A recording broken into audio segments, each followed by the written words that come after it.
We are meeting Marco today. Marco is our project manager. Hi, Marco. Nice to meet you. Okay, come on in.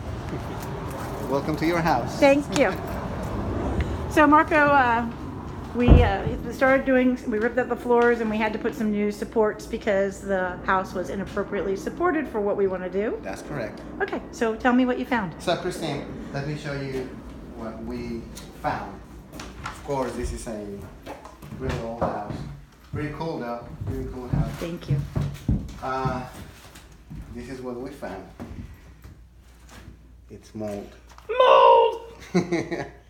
Oh boy. That's I don't know what level that mold it is, but it looks like cotton. So it looks pretty hazardous to me, so we'll just have to get that taken care of. It's all from that point all the way to the back of the house. Yeah. So we need to treat that. Evidently, there was a leak somewhere in the walls. Yeah. Okay. And let me also show you the helical piles. Yes. And this is a totally different way of framing the house and foundation as well. This is pretty cool because this is like, this pile went down about 14 feet into the ground. Right. And that's gonna, there's 6 of these throughout the house. Yep.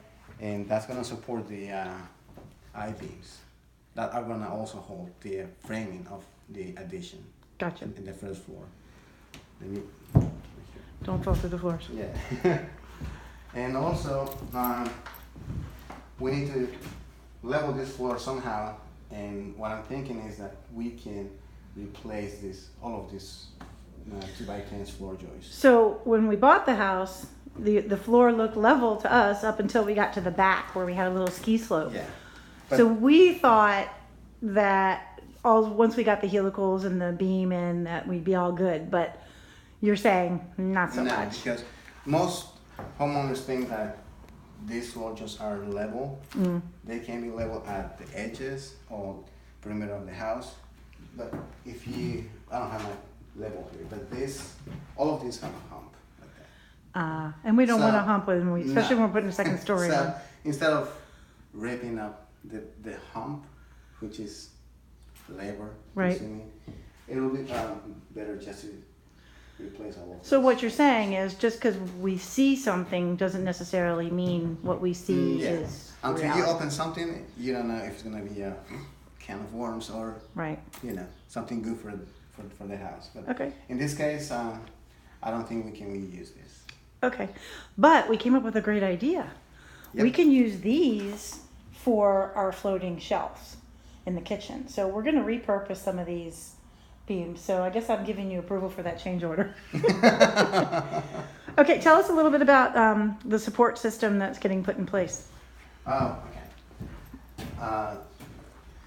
Like you saw before, these are our piles that are The ones in the ground that they torqued in and went down 14 feet. Yes, and God knows how many pounds of.